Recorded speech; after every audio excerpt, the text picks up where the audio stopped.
I'm honored to introduce to you my friend and fellow poet and SAJ congregant, Ann Whitehouse.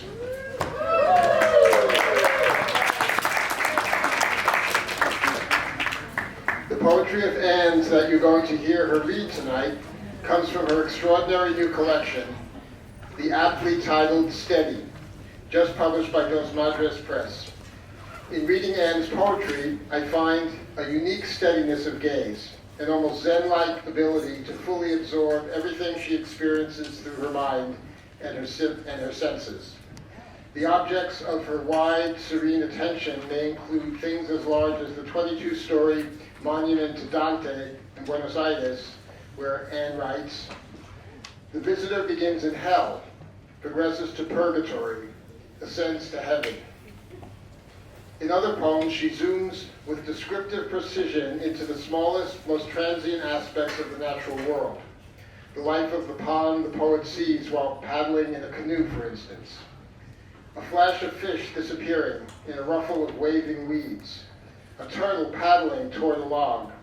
Snakes, worms, and crabs scuttling into the rich murk. In addition to Ann's visual capacities, her poems are distinguished by her unique voice.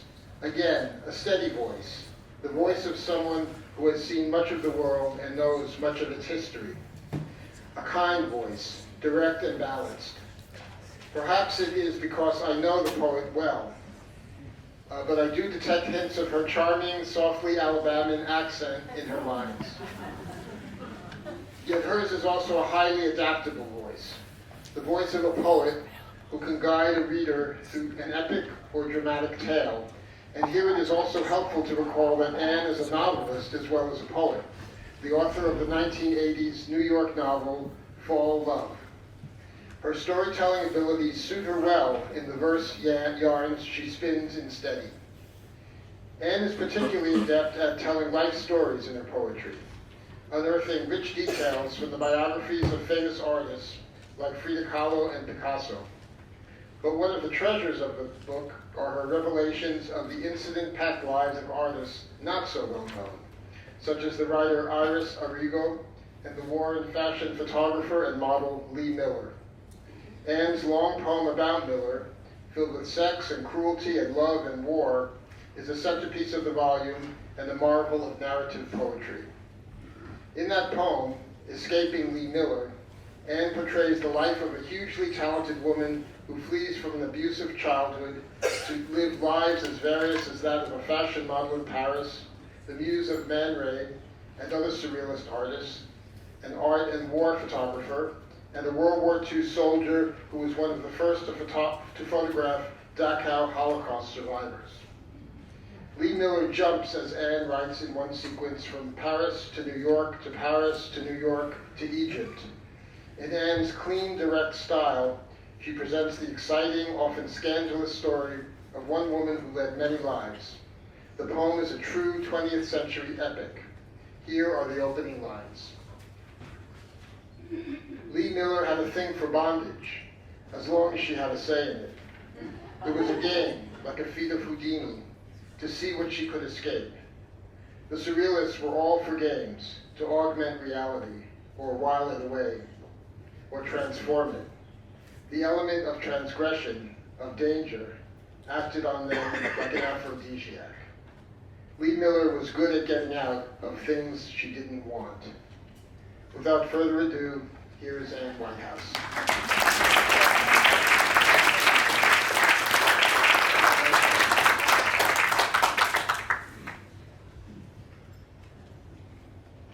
Can you all hear me? Yes.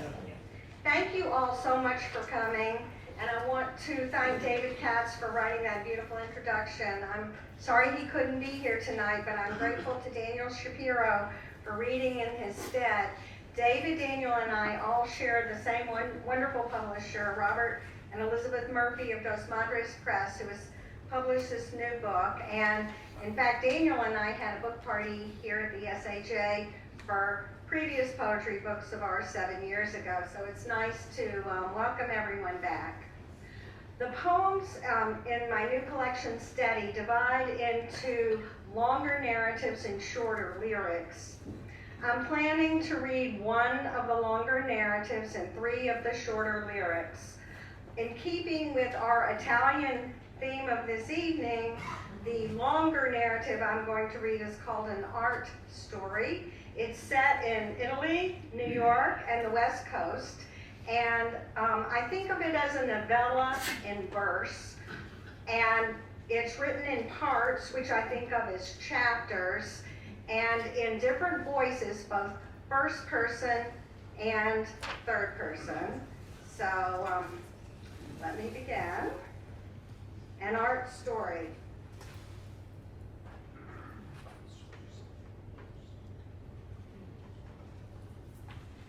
An art story, part 1, the gallery. An art book about depictions of animals in antique furniture led me to a gallery on a side street of the Upper East Side, its facade shaded by a graceful street tree. Inside were 3 floors of treasures. It was a store without price tags, attracting a certain class of clientele. I was not one of them.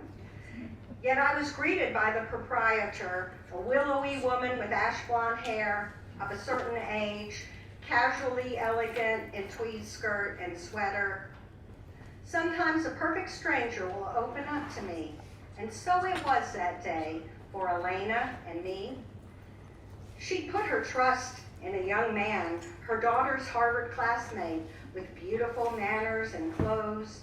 He impressed her with his knowledge of art and antiques and promise of access to rich young customers. After he graduated from college, she hired him. His salary was low, but he lived rent-free above the gallery with an expense account larger than his pay. He was given shares in the business after years of service and managed the gallery's finances. The trouble began when he wanted her to buy him out. She discovered art and objects had gone missing, and there was far less money than there should have been. It was the oldest trick in the book, a vulnerable older woman taken advantage of by a younger man. As I expressed my sympathy, I felt a mix of pity and scorn at how she'd been taken in. A year later, I went to an opening and saw her from across the room. Sometimes I would glimpse the gallery through the window of an uptown bus or walk by on my way to another destination, but I didn't go back. Part 2, the Nemi ships. 2,000 years ago, the Emperor Caligula commissioned 2 ships of immense beauty and spectacular luxury. Although seaworthy, they never went to sea, but were moored in Lake Nemi, a volcanic crater of clear water dedicated to the goddess Diana in the Alban Hills south of Rome. In the galley ship was a temple for the worship of the goddess, granting it religious exemption from Roman law forbidding boats on the sacred lake. Inside the temple, a marble statue of Diana revolved on a wooden turntable mounted on bronze spheres. The second ship was a floating palace with sumptuous rooms and shaded terraces, marble baths with piped hot and cold water, fruit-bearing trees in pots, statues in niches, and mosaic pavements of green and red porphyry and serpentine and molded glass in geometric patterns. When the fiery eye of the sun put itself out in the liquid dark, the ship was transformed into a vehicle of pleasure, when pleasure meant excess. The ships were sunk after Caligula's assassination or in the following decades, and lay submerged at the bottom of Lake Nemi under 60 feet of water, but their historical memory persisted, passed down through generations. Alberti in the Renaissance tried to retrieve the pleasure ship with iron hooks attached to the hull by swimmers, but the hooks ripped apart the hull. In 1827, 8 men descended in Fusconi's diving bell. They pulled timbers from the hull that were carved into curios and collected architectural details and artifacts that were sold for profit. From the second ship, located 70 years later, came the astonishing bronzes in Rome's Terme Museum. Mussolini's great triumph was the draining of the lake with massive electric turbines through an ancient Roman conduit. The pleasure boat was retrieved in 1929 and the galley temple in 1932. They were larger, more elaborate, and technologically advanced than anyone had dreamed, and perfectly preserved from their centuries-long immersion. Removed from the protection of the sacred waters, they deteriorated in the open air. A museum was built to shelter them, but 15 years after they were salvaged, Caligula's ships were destroyed. German soldiers fleeing the Allies in 1944 set the museum on fire in a calculated act of arson. The blaze reduced the wooden ships to ashes, leaving fragments of brick, charred stone, and terracotta, and thousands of copper nails. The only surviving objects were the artifacts acquired by the Terni Museum in the last century. The decorative bronze heads of lions, wolves, and panthers that gripped the mooring rings and capped the oars, fragments of surface decoration, a square of a tessellated pavement in a geometric pattern of white glass and marble and red and green porphyry. After the Second World War, the mosaic left the museum. No one could say what happened. Part 3, the connoisseurs.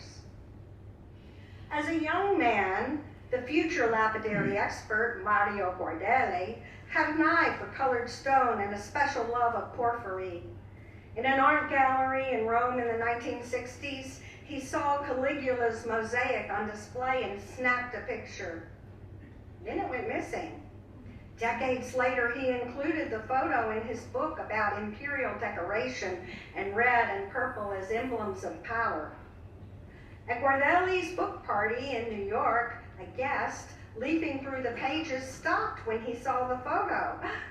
"That's Elena's mosaic," he exclaimed, as other guests gathered around. It seemed they all had seen it. "Who is Elena?" Guardelli asked and was told. "She's a woman who lives on Park Avenue, and this mosaic is her coffee table." An Italian art official at the party overheard the conversation and alerted the New York authorities. They started an investigation and 4 years later seized the table.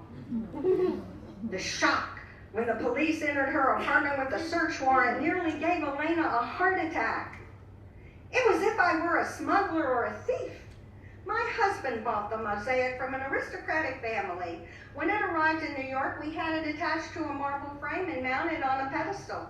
We used it as a coffee table. We had it 45 years. We never tried to hide it." Elena said she could not recall the seller's name or how much they paid, nor could she produce a bill of sale. She agreed to relinquish the mosaic and was not charged with any crime. "To disregard the provenance of an art purchase is to give tacit approval to criminal practice," commented the New York District Attorney. "Good title cannot be passed on a stolen object." How did the mosaic come into the possession of the family that sold it? Elena couldn't or wouldn't say. Her husband, Luigi Corsini, was a well-known journalist and a Florentine count. Elena claimed that the sale of an object of antiquity by a noble family, brokered by a friend, was typical among their acquaintance. They were like the collectors in the last centuries who carved walking canes and smoking pipes from the timbers of Caligula's ship when they converted their fragment of his ship's pavement to a coffee table. Year after year, they set down on it their mugs of coffee and tea, their glasses of wine, their candlesticks, and their vases of flowers. It was their hearth, the center of their home. It distressed Elena to lose her table. It was a link to life with her husband, mourned for 20 years, but she had no means to fight the seizure. No matter what they knew or did not know, she and her husband had skirted the rules. The mosaic had come to New York from Italy, smuggled without papers by diplomatic pouch. The Italian restorers took 4 years to eradicate the wine and coffee stains before the mosaic went on display in the National Museum. If you look closely at the mosaic now in its place of honor, you can discern the faint white ring of a calcium stain left by a vase of water, like a ghost. Part 4, the rebirth. Gerald Lathrop speaks. My mother loved words. Poetry was her medium. Words stick in my mouth and get trapped in my throat. I put my love into things, art and furniture, rooms and windows, rugs and fabrics and porcelains. Life on the surface has always appealed to me, if the surface is beautiful. I intended to become a new person when I went east to Harvard. I took her name and gave up his. I didn't talk about my past. I applied myself to decoration, the art of making things look better than they are. I cultivated an appearance. Appearances can be deceiving. When I met Patricia, I felt right away that she was who I wanted to be if I were female. We misunderstood the attraction at first. We were better siblings than lovers. I needed a family, and I fit right into a slot where a brother would go. Her parents welcomed me, and her home became my home. That very first Christmas I spent with them in Italy. My sisters said they would miss me, but they had already made their own separate lives, and wherever he was, it was not my home. Don't think I didn't know that the Corsinis liked me to be attractive and attentive. I was like a mirror reflecting back what I saw. The reflection kept me from looking inward. It was understood I would go to work for them when I graduated. They made me a rent-free apartment above the gallery and paid the tuition for my master's degree in art history. At their expense, I dressed well. I went out all the time. I traveled to Europe on gallery business. They did everything but give me a decent salary. I felt safe among the art and antiques, as if their presence were protection, as far away from my past as I could get. I enjoyed working with customers, leading them to treasures they might not have noticed. When the silence in the shop grew oppressive, I got a little dog. I stood next to Patricia when she married her Italian count. The Corsinis had a roundabout way of operating. In Italy, it seems, it is a way of life to skirt the rules. I adapted. We supported each other. I was happy enough living among old, beautiful things, or thought I was. But all the while, there was buried fear and anger, like poison vapors trapped inside an abandoned mine, waiting to explode. Because no matter how far away I got in time and space, a part of me never left that rainy, foggy California night my senior year in high school, when I came home very late after a Saturday night with friends to find 2 policemen waiting for me to tell me my mother was dead from a shotgun blast.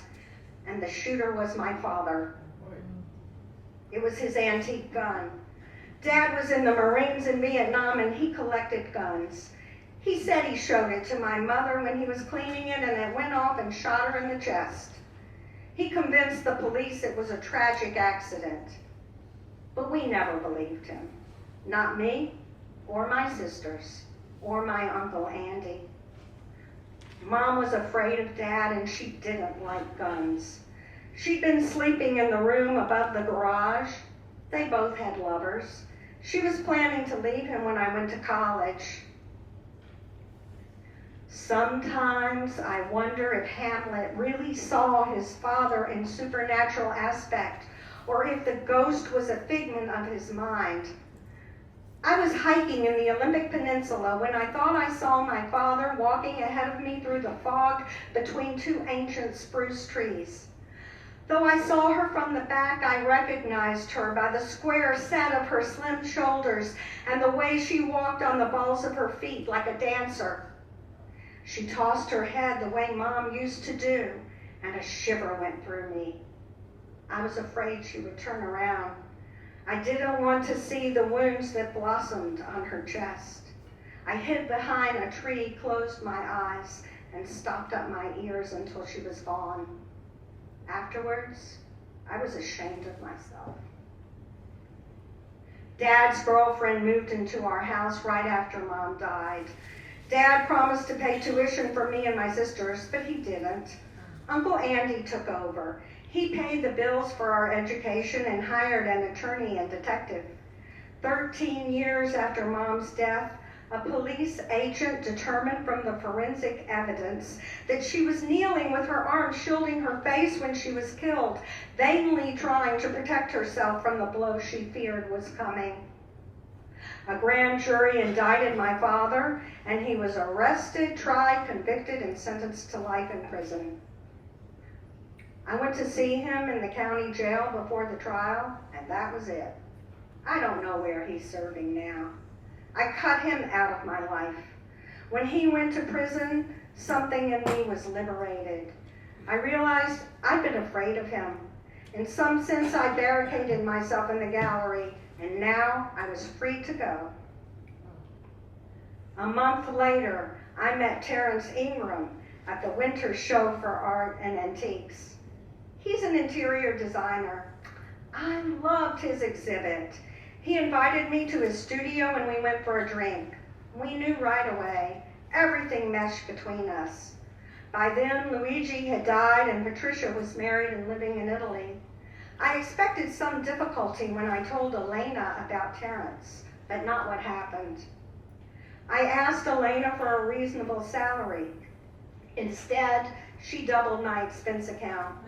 It wouldn't do. In my letter of resignation, I thanked her for all she'd done, told her I'd moved out of her apartment, and asked her to buy back the gallery shares Luigi left me in his will.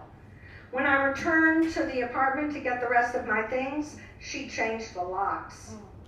After that, it just got worse.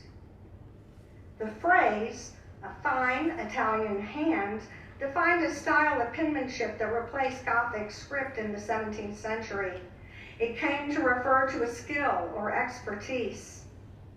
To me, it also suggests a process that is hidden or concealed, hence, underhanded.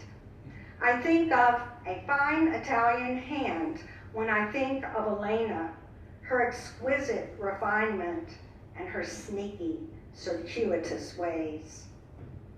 The buying and selling of antiquities has always been a shady business.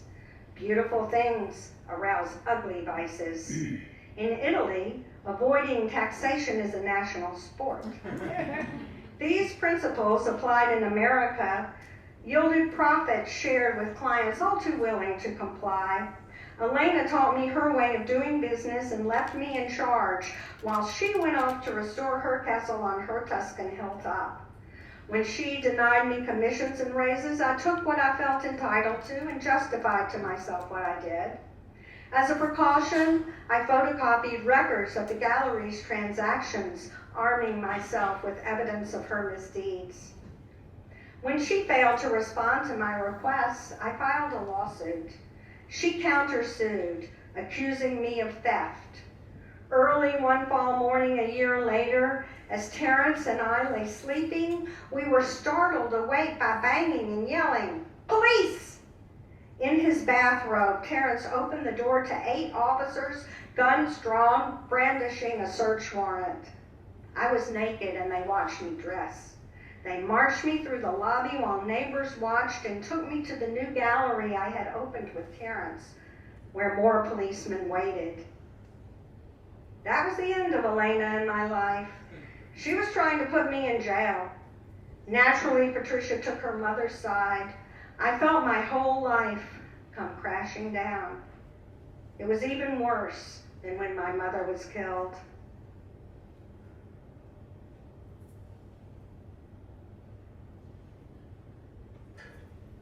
I was accused of stealing 35 works of art and 300 art books and incurring expenses beyond what I was allowed.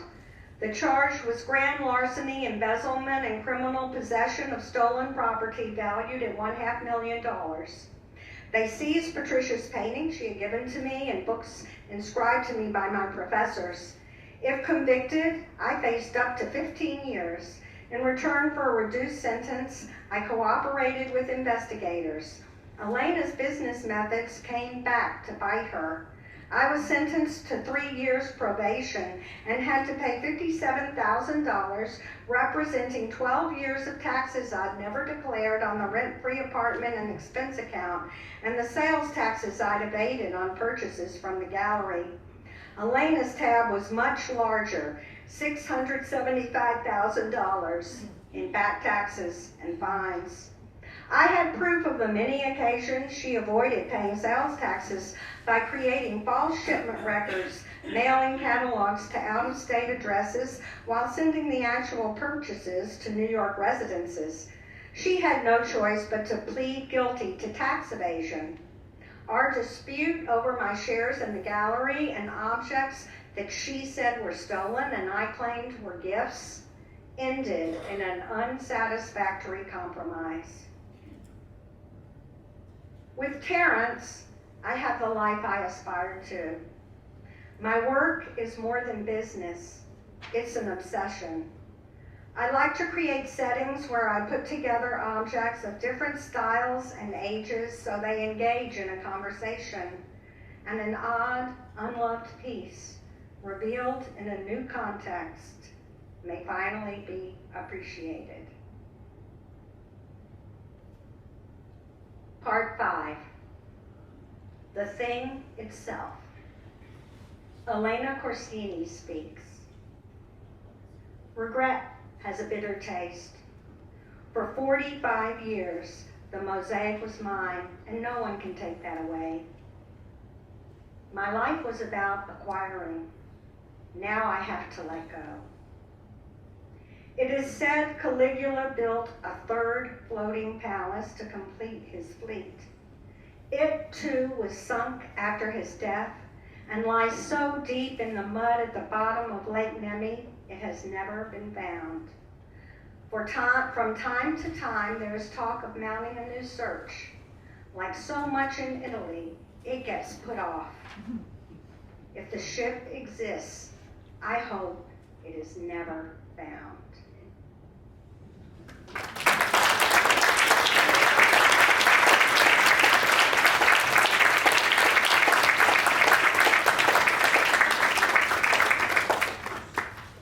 Thank you so much.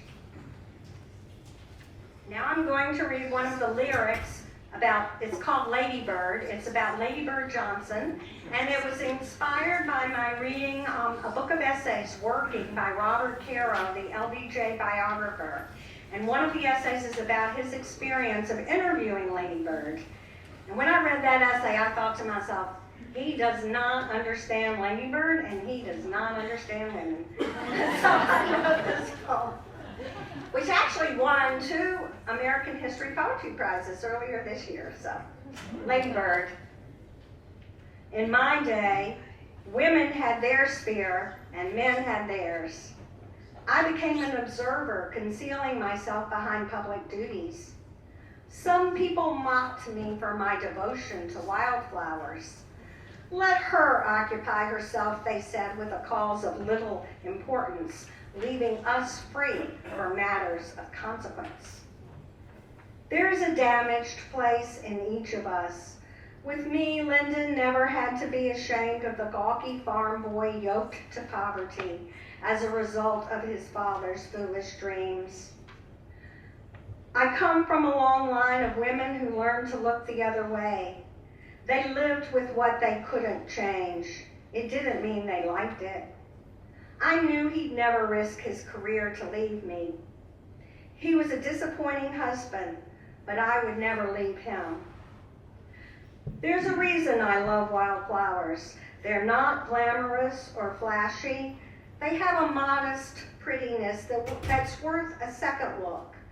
The seeds may lie dormant for years, settled or buried, blown by the wind, but one day they will take hold and bloom. Then they will be everywhere.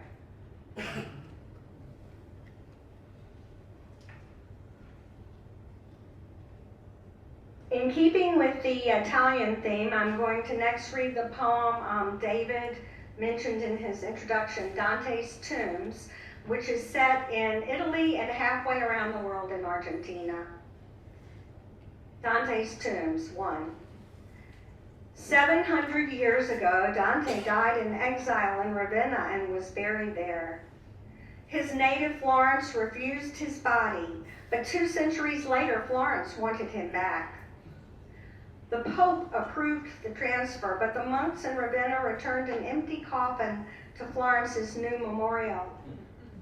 They had removed the poet's bones from his tomb for safekeeping and interred them in the basilica wall, where they lay forgotten for 300 years until a renovation revealed them, and they were buried in a mausoleum near the church on a side street so narrow it is easy to miss.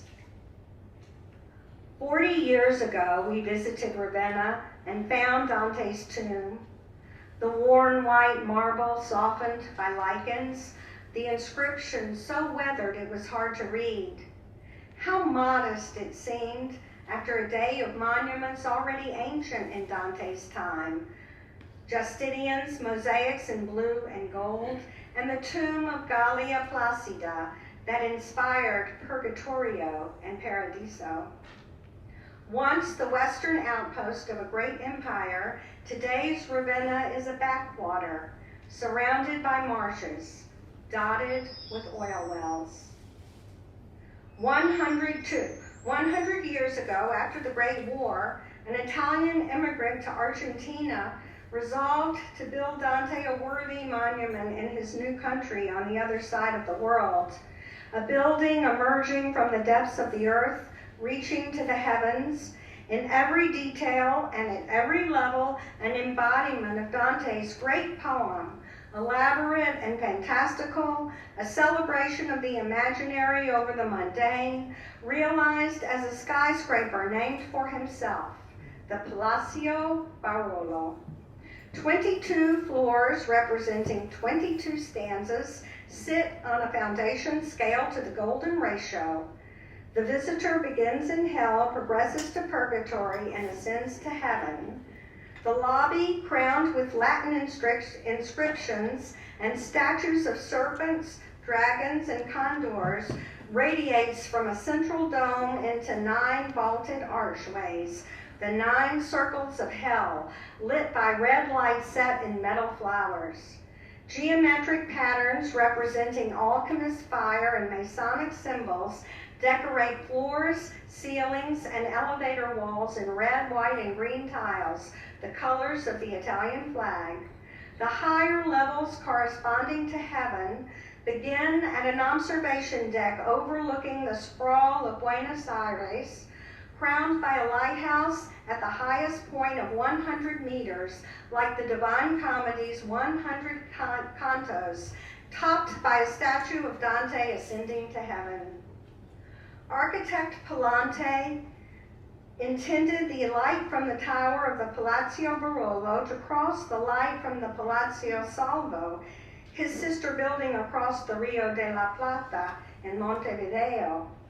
The 2 beams mingling like the heavenly union of Dante and Beatrice, welcoming visitors to the great estuary, like the pillars of Hercules to the Mediterranean. By a miscalculation of the earth's curvature, the beams never crossed, and the cupola, intended for Dante's remains empty.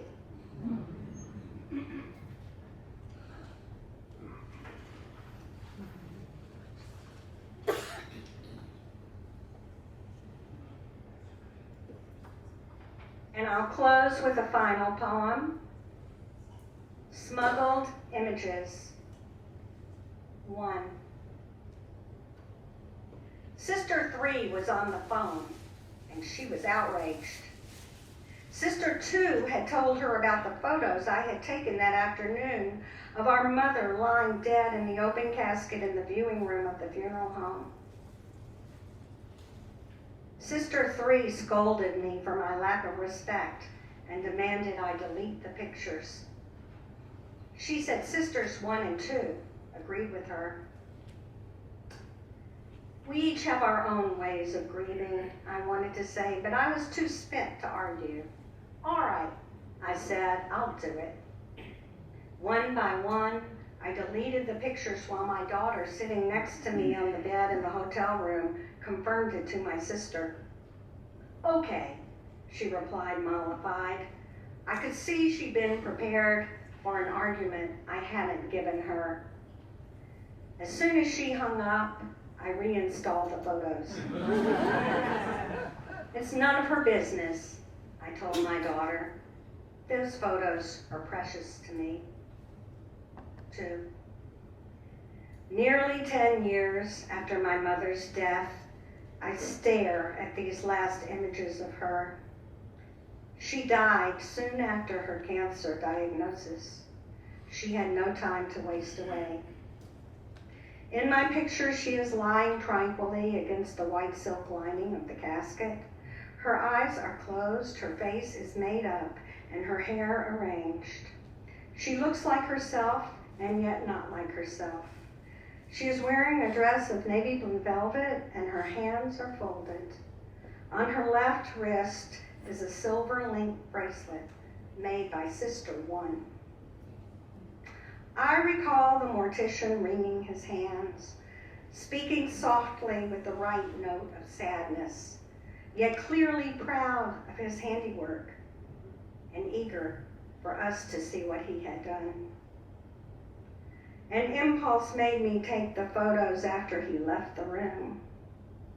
Even though I knew I never could solve the mystery of my mother, I knew I would want to keep these images close to my heart. Thank you.